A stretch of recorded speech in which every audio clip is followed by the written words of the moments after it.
نبی کریم صلی اللہ علیہ وسلم فرماتے ہیں کہ جنت کے اندر جو چیزیں ہیں نا وہ نہ کسی آنکھ نے دیکھی ہیں، نہ کسی کان نے سنی ہے، نہ کسی دل نے گمان کیا ہے، وہ اللہ کو پتہ ہے۔ لیکن جب نبی کریم صلی اللہ علیہ وسلم معراج پر گئے نا تو رب تعالیٰ نے فرمایا اے حبیب اب آئے ہو نا معراج پر تو اب جنت کا بھی مشاہدہ کر لو، اب جنت کا مشاہدہ کر لو، جنت میں کیا ہے۔ تو نبی کریم صلی اللہ علیہ وسلم نے جنت میں دیکھا، جنت میں مشاہدہ کیا، نعمتیں دیکھی، محلات دیکھے۔ حضور علیہ الصلوۃ والسلام فرماتے ہیں، میں اپنے علم کے مطابق نبی کریم صلی اللہ علیہ وسلم کی حدیث پاک عرض کروں گا۔ حضور فرماتے ہیں کہ ناخن کی مقدار کے برابر اگر جنت میں سے کوئی چیز دنیا میں نازل کر دی جائے، ناخن کتنا ہوتا ہے، یہ جو کاٹتے ہیں سارا ناخن نہیں، بلکہ ایک اور حدیث پاک کیا آتا ہے کہ ناخن کے اندر جو تھوڑی سی میل ہوتی ہے نا، یعنی جب میل جب بڑھ جاتا ہے تھوڑا سا ناخن تو اس کے اندر تھوڑی سی میل بھی آ جاتی ہے۔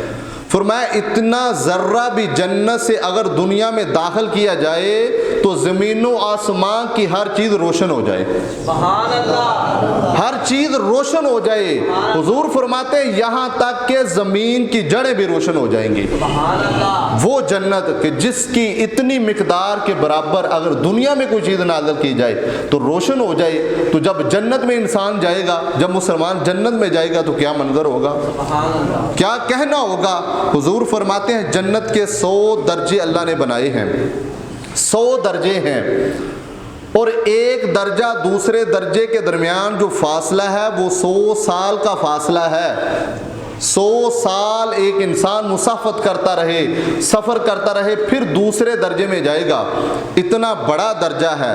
اور فرمایا دنیا اور دنیا میں جو چیز ہے اگر اس درجے کے اندر داخل کر دی جائے تو درجہ پھر بھی خالی رہے گا۔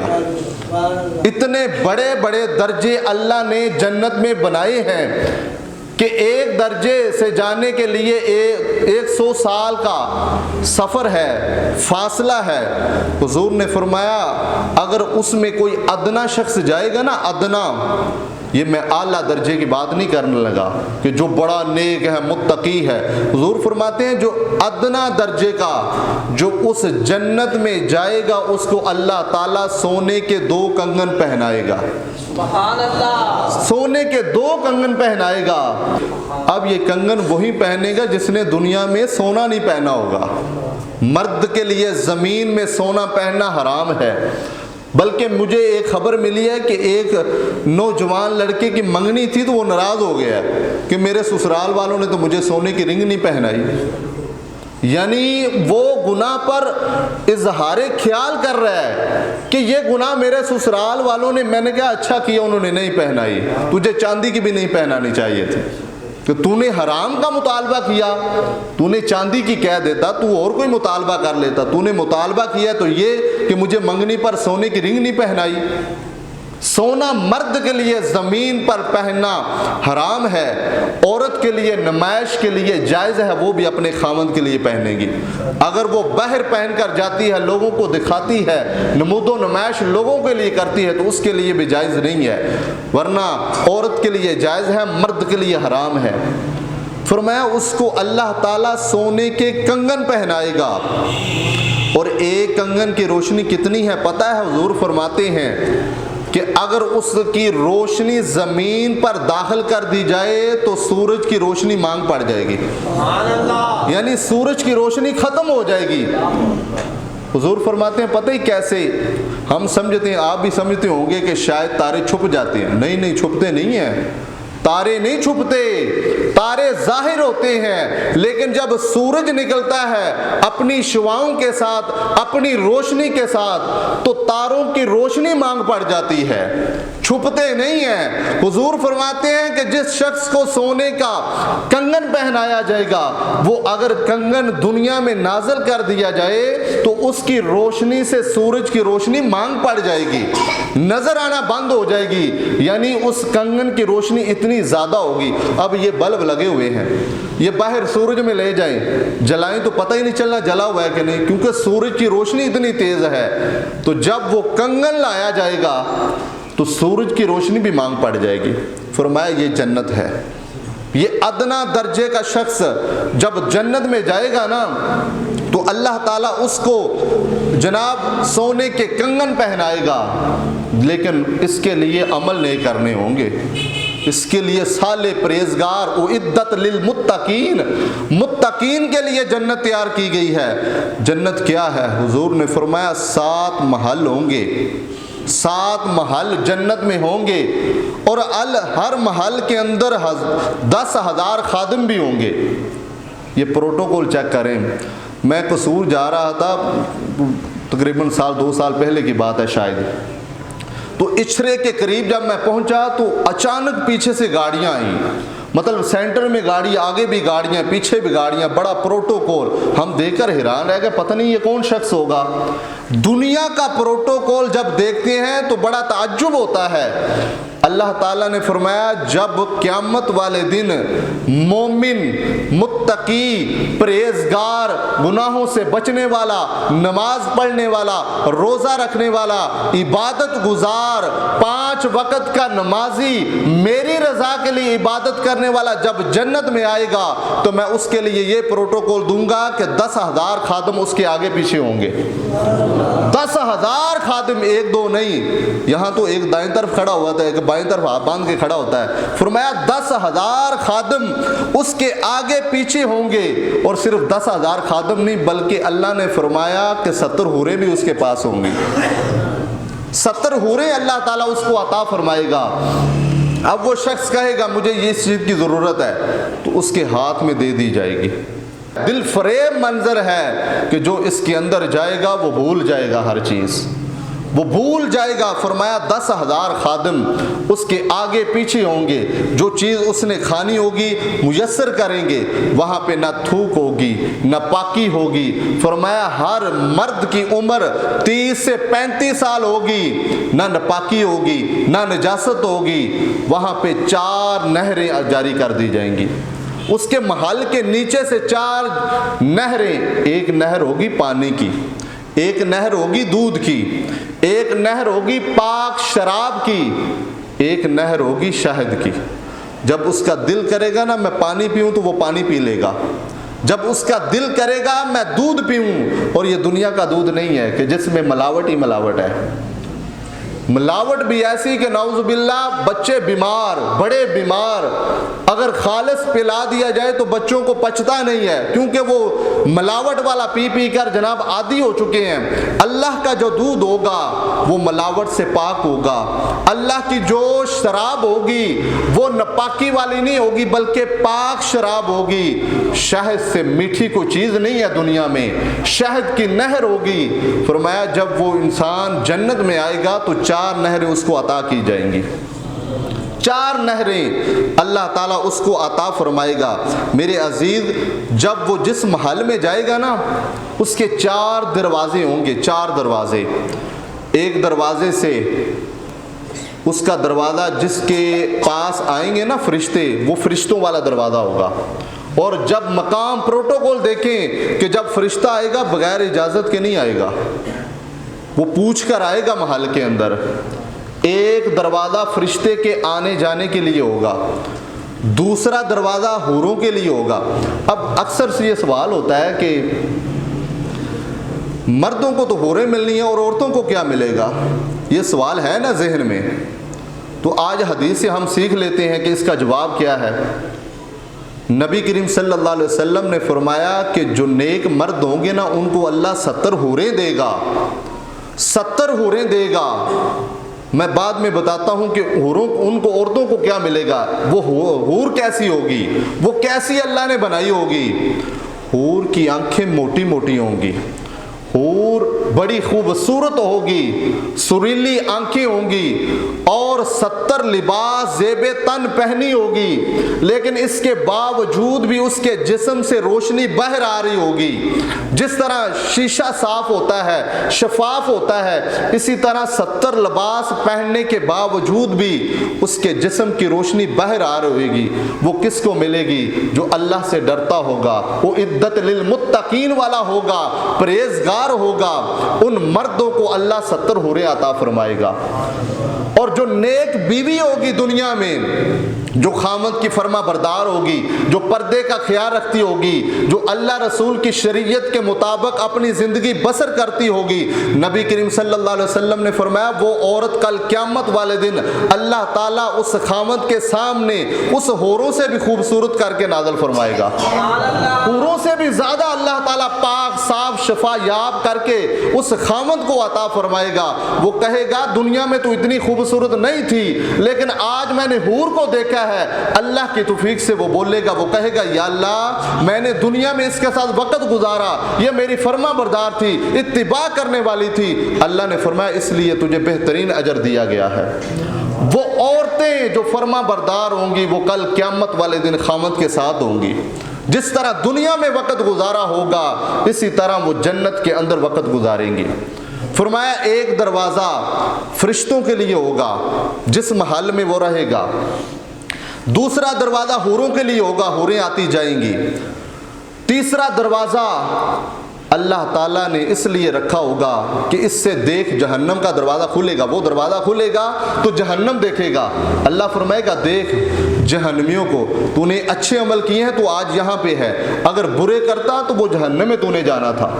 وہ جہنم کو دیکھے گا، ہفتے کے اندر ایک دو دفعہ دروازہ کھلے گا، چوتھا دروازہ اس لیے ہوگا کہ اس سے اللہ تعالیٰ کا دیدار ہوگا، اللہ کا دیدار کروایا جائے گا۔ اور نبی کریم صلی اللہ علیہ وسلم فرماتے ہیں کہ جیسا عمل دنیا میں کیا ہوگا نا اس حساب سے اللہ تعالیٰ اپنا دیدار کروائے گا۔ جو زیادہ پرہیزگار ہوگا اس کو دن میں کئی بار دیدار ہوگا، جو اس سے کم نیک ہوگا اس کو روزانہ ایک مرتبہ، جو اس سے کم ہوگا اس کو جناب ہفتے میں، جو اس سے کم ہوگا مہینے میں، لیکن نیک جیسا ہوگا اس کو دیدار ویسا ہی کروایا جائے گا۔ نبی کریم صلی اللہ علیہ وسلم فرماتے ہیں پکارنے والا پکارتا ہے کہ آج جنتیوں کی اللہ نے دعوت کی ہے۔ اب دعوت یہاں پہ کوئی بڑا کر دے تو بڑے شور سے اور بڑے جناب زور و شور سے ہم جاتے ہیں، آج ہماری دعوت ہے، فلاں بندے نے کی ہوئی ہے۔ حضور فرماتے ہیں کہ اللہ تعالیٰ آج فرمائے گا کہ آج جنتیوں کی دعوت ہے، جنتی آئیں گے، سارے جنتی اللہ دعوت کرے گا، اور دعوت کر کے نا اللہ فرمائے گا جاؤ بازار گھوم کر آؤ۔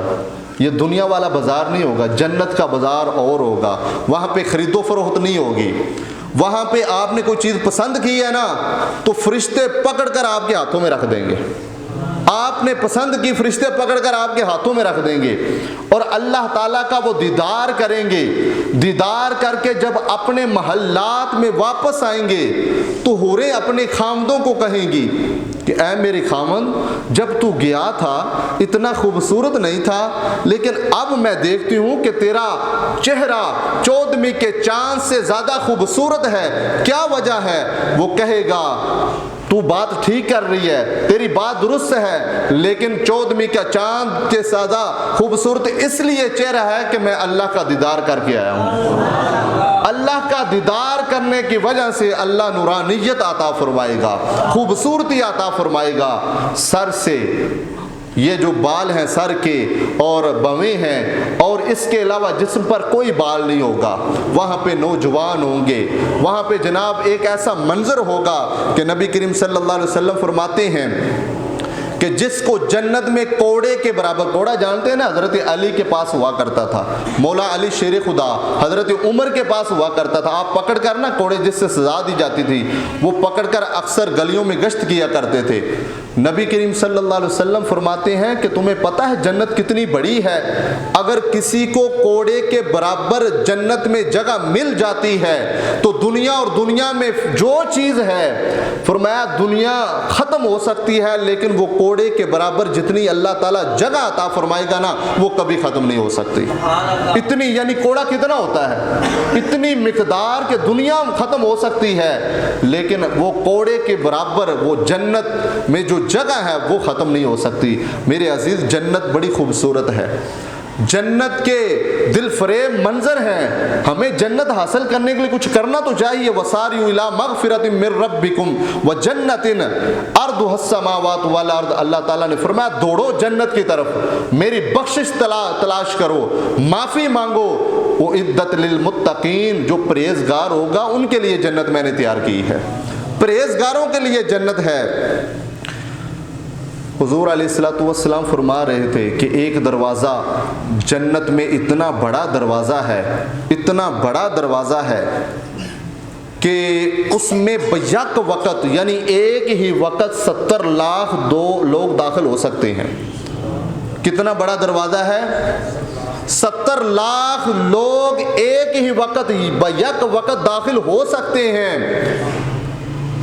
اب مجھے بتائیں کہ جنت کا ایک دروازہ اتنا بڑا ہے تو جنت کے 8 دروازے ہیں۔ جس کے دروازے اتنے بڑے ہیں وہ جنت کتنی بڑی ہوگی؟ کتنی بڑی کر جنت میں جائیں گے۔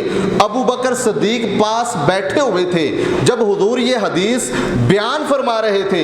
عرض کی حضور کوئی دنیا میں ایسا بھی ہے کہ جو سارے دروازوں سے گزرے گا؟ یعنی حضرت ابو بکر صدیق کو پتہ ہے کہ حضور یہ جانتے ہیں کہ قیامت والے دن کون کون کس کس دروازے سے گزرے گا۔ یہ نبی پاک صلی اللہ علیہ وسلم پتہ ہے، نبی پاک صلی اللہ علیہ وسلم کو، ابو بکر صدیق بھی جانتے ہیں۔ ابو بکر صدیق نے عرض کی حضور بتائیں نا مجھے کہ کوئی ایسا بھی شخص ہے دنیا میں کہ جو ہر دروازے سے گزر کر جائے گا؟ تو نبی کریم صلی اللہ علیہ وسلم نے فرمایا ابو بکر میرے ذہن میں ایک شخص ایسا ہے، میرے ذہن میں ایک شخص ایسا ہے۔ ابو بکر صدیق نے عرض کی حضور کون؟ آپ نے فرمایا اگر کوئی دنیا میں ہے نا کہ جو سارے دروازوں سے جائے گا اس کا نام ابو بکر صدیق ہے۔ اس کو ابو بکر صدیق کہتے ہیں، جناب صدیق اکبر کہتے ہیں کہ جو سارے دروازوں سے ہو کر جنت میں جائے گا۔ یہ مقام، یہ مرتبہ، یہ تھوڑا ہے۔ اب جو اعلیٰ درجے کی جنت ہے جس کا نام جنت الفردوس ہے، نبی کریم صلی اللہ علیہ وسلم نے فرمایا جب بھی تم دعا کرو نا تو یہ لازمی دعا کرو کہ اللہ ہمیں جنت الفردوس میں اعلیٰ مقام عطا فرما۔ یہ جنت الفردوس جو ہے نا یہ سب سے اعلیٰ جنت ہے۔ صحابہ کرام نے عرض کی حضور ہمیں بتائیں کہ اعلیٰ درجے والے کون لوگ ہیں؟ بڑی خوبصورت بات ہے، اعلیٰ درجے والے کون ہیں؟ تو اللہ کے نبی نے فرمایا اعلیٰ درجے والے وہ لوگ ہیں کہ جن کو جنت میں اللہ تعالیٰ کا دیدار ہوگا، یعنی جو اللہ کا دیدار کریں گے وہ اعلیٰ درجے کے ہوں گے۔ حضور فرماتے ہیں کہ تم خوش ہو جاؤ، مسلمانوں خوش ہو جاؤ۔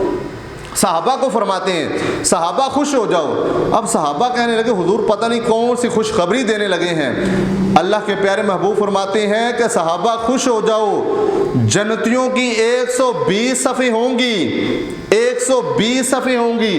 فرمایا میری امت کی جنت میں 80 صفیں ہوں گی، 80 صفیں میری امت کی ہوں گی۔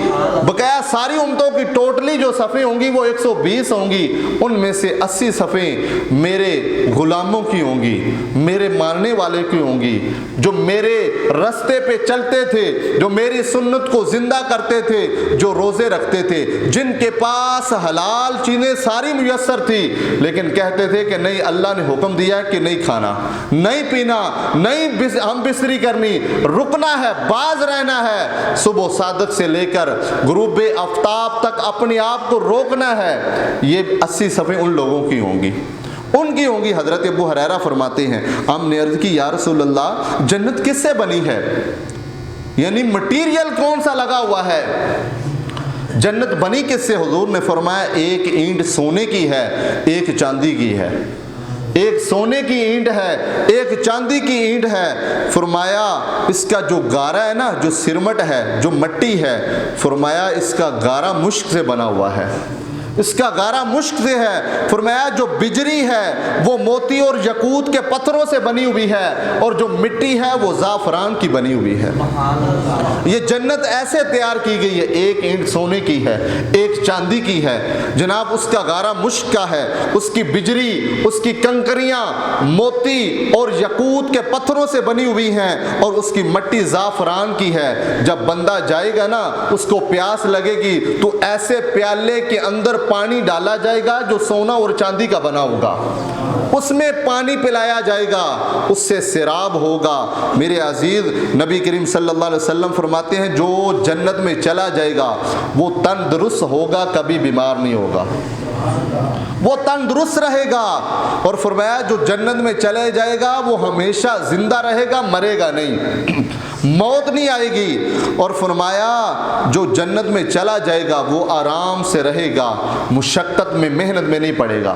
یعنی یہ نہیں ہے کہ اب چیز کا دل کر رہا ہے تو وہ محنت کرے، پکڑے، وہ کرے، نہیں، وہ تمنا کرے گا تو اس کے پاس چیز حاضر ہو جائے گی۔ اور اللہ تعالیٰ کے حبیب فرماتے ہیں، حضور فرماتے ہیں اللہ تعالیٰ ایک شخص کو 100 بندوں کی طاقت عطا فرمائے گا، 100 بندوں جتنی طاقت اس شخص کو اللہ تعالیٰ عطا فرمائے گا، اس سے حقوق زوجیت ادا کرے گا، اس سے جناب سارے معاملات ہوں گے، ناپاکی کی نام کی چیز نہیں ہے، اور پسینے سے اس طرح خوشبو آئے گی جس طرح کستوری، خالص کستوری ہوتی ہے نا، اس سے خوشبو آتی ہے۔ فرمایا پسینہ اسے آئے گا، مشقت والا پسینہ نہیں آئے گا جناب، ایسا پسینہ نہیں آئے گا، ویسے ہی پسینہ آئے گا، خوشبو اتنی زیادہ ہوگی۔ اور نبی کریم صلی اللہ علیہ وسلم نے فرمایا کہ جنت میں جو آخری، جہنم ایک شخص رہ جائے گا نا، جو آخری شخص، وہ جب جنت میں آنے کے لیے بےتاب ہوگا نا کہ یا اللہ سارے چلے گئے ہیں، کافر تو جنت میں نہیں جائے گا، وہ تو جہنم میں رہے گا، لیکن ایک مسلمان کلمہ پڑھنے والا گناہگار تھا، وہ جہنم میں رہ جائے گا۔ اللہ کی بارگاہ میں عرض کرے گا یا اللہ یہ جہنم کی آگ بڑی مجھے ستا رہی ہے، اب میری سزا مکمل ہو گئی ہے، آپ مجھے نکال دے، تو مجھے جہنم کے دروازے سے باہر کر دے۔ اللہ نے فرمایا اگر میں تجھے جہنم کے دروازے سے نکال دوں تو اس سے زیادہ تو نہیں کچھ مانگے گا؟ وہ کہے گا یا اللہ میں وعدہ کرتا ہوں نہیں مانگتا۔ اللہ تعالیٰ اس کو جہنم کے دروازے باہر کر دیتا ہے تو سامنے نظر پڑتی ہے، ایک سایہ دار درخت نظر آتا ہے اسے۔ وہ کہتا ہے کہ یا اللہ اس درخت کے نیچے مجھے بٹھا دینا، بڑی ٹھنڈی ہوا ہے اس درخت کے نیچے۔ یہ حضور جب صحابہ کو فرماتے تو بڑے مسکراتے تھے، حضور کی داڑھ مبارک نظر آنی شروع ہو جاتی تھی۔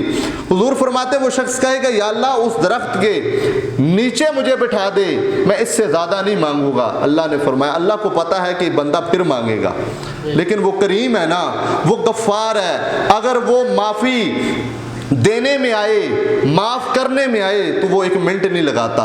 مانگنا اپنے اپنے انداز میں ہے، توبہ ہم نے کرنی ہے، گڑ گڑانا ہم نے ہے، آنسو ہم نے بہانے ہیں۔ وہ یا اللہ، وہ کہتا ہے یا اللہ مجھے معاف کر دے، یا اللہ اس سے آگے میں نہیں مانگتا، تو مجھے درخت کے نیچے کر دے۔ اللہ اس درخت کے پاس کر دیتا ہے، فرشتوں کو حکم دیتا پکڑو اس کو، اس درخت کے پاس لے جاؤ۔ جب وہ اس درخت کے پاس پہنچتا ہے تو اس کو پھر ایک ایسا درخت نظر آتا ہے کہ جس کے نیچے ایک پانی کا چشمہ ہوتا ہے، وہ پانی کا چشمہ ابل رہا ہوتا ہے، ٹھنڈا پانی ہوتا ہے۔ وہ دیکھ کر بڑا خوش ہوتا ہے، وہ کہتا ہے یا اللہ اگر اس پانی کے پاس مجھے لے جانا تو میں اس سے زیادہ نہیں مانگتا۔ اللہ تعالیٰ نے فرمایا اگر تو نے اس سے بھی زیادہ مانگا پھر؟ وہ کہتا ہے نہیں یا اللہ میں نہیں مانگتا۔ فرشتوں کو اللہ حکم دیتا ہے اس کو پکڑو، پانی کے چشمے کے پاس لے جاؤ۔ جب وہ چشمے کے پاس پہنچتا ہے تو اس کے کانوں میں جنتی آپس میں باتیں کرتے نظر آتے ہیں، وہ باتیں کرتے ان کو نظر آتے ہیں، آواز آتی ہے اور وہ مگن ہو جاتا ہے کہ یہ آواز کیسی ہے سریلی، یہ کتنی خوبصورت آواز ہے۔ وہ کہتا ہے یا اللہ یہ جو جنت ہے نا، یہ جہاں پہ باتیں ہو رہی نا، یہاں تک مجھے لے جائے، اس سے آگے میں نہیں جاتا، اس سے آگے نہیں۔ اللہ تعالیٰ نے فرمایا میرے بندے تو بار بار وعدہ کرتا ہے، بار بار توڑتا ہے، تو یہ وعدہ کرنا کہ اس سے آگے نہیں مانگے گا کچھ۔ وہ کہتا ہے یا اللہ ایک دفعہ، تو کریم ہے، تو 70 ماؤں سے زیادہ پیار کرتا ہے۔ یعنی حضور فرماتے اس نے پھر اصرار کیا۔ اللہ کو کوئی مجبور نہیں کرتا، کوئی نہیں کر سکتا، لیکن اللہ کی رحمت جب جوش میں آتی ہے تو وہ پھر جہنمیوں کو نکال کر جنت میں داخل کر دیتا ہے۔ اس کی رحمت جوش میں آئی ہوئی تھی۔ حضور فرماتے ہیں اللہ تعالیٰ نے فرشتوں کو حکم دیا اس کو پکڑو اور جنت میں داخل کر دو۔ اب جب جنت میں داخل کر دیا نا تو فرشتہ کہنے لگا اب جنت دیکھ لی ہے نا، چل نکل باہر۔ اب وہ پھر سیدھا ہو گیا، اب جو جنت میں آ گیا نا اب پھر سیدھا ہو گیا۔ یعنی پہلے گڑ گڑا رہا تھا، پہلے عرضی ڈال رہا تھا، عجز و انکساری کے ساتھ کہہ رہا تھا۔ جب جنت میں پہنچ گیا تو کہنے لگا، فرشتہ کہنے لگا نکلو اب باہر، جنت دیکھ لی ہے۔ وہ کہنے لگا نہیں، اللہ نے وعدہ نہیں کیا جو جنت میں آ جائے وہ باہر نہیں جا سکتا، وہ جو جنت میں آ جائے وہ باہر نہیں جائے گا۔ یہ رب تعالیٰ کا وعدہ ہے، لا تبدیل لکلمات اللہ، کہ اللہ کی باتیں کبھی تبدیل نہیں ہوا کرتی۔ اللہ نے فرمایا فرشتوں چھوڑ دو، یہ میری توفیق سے یہ باتیں کر رہا تھا اور میں نے اس کو معاف کر دیا ہے، اس کا ٹھکانہ اب جنت میں ہے۔ میرے عزیز، جنت۔ ابو ایوب روایت کرتے ہیں حضور کے پاس ایک دیہاتی آیا، گاؤں کا رہنے والا سادہ آدمی۔ وہ کہنے لگا حضور مجھے گھوڑا بڑا پسند ہے، میں گھوڑا پسند کرتا ہوں۔ اللہ کے محبوب نے فرمایا اگر تو گھوڑا پسند کرتا ہے نا تو تیرے لیے جنت کا فیصلہ اللہ نے کر دیا، تو اللہ تعالیٰ تجھ کو ایک یاقوت کا گھوڑا عطا فرمائے گا جس کے 2 پر ہوں گے، جب تو اس کے اوپر سوار ہوگا تو جہاں تیرا دل چاہے گا وہاں تو پہنچ جایا کرے گا۔ لیکن نیک عمل کرنے ہیں، زندگی پرہیزگاری والی گزارنی ہے۔ وہ عدت للمتقین۔ میرے عزیز، جنت متقین کے لیے ہے، پرہیزگاروں کے لیے ہے، مسلمانوں کے لیے ہے، کافروں کے لیے جنت میں کوئی حصہ نہیں ہے۔ کلمہ پڑھنے والا مسلمان اگر اپنی زندگی اچھے طریقے سے گزارتا ہے، رمضان المبارک کا مہینہ ہے، برکت مہینہ ہے اور نیکیوں کا موسم بہار ہے، زیادہ سے زیادہ نیکیاں کریں، نماز تراویح کے اندر داخل ہوں۔ ایک جو سجدہ کرتا ہے، ایک سجدہ، اقبال نے کہا تھا کہ ایک سجدہ جسے تو گرا سمجھتا ہے 1000 سجدوں سے دیتا ہے تجھے نجات۔ حضور فرماتے ہیں جب بندہ اپنی بارگاہ میں سجدہ کرتا ہے نا تو وہ سب سے زیادہ اللہ کے قریب ہو جاتا ہے، سب سے زیادہ قریب ہوتا ہے۔ اللہ کی بارگاہ میں دعا ہے اللہ ہمیں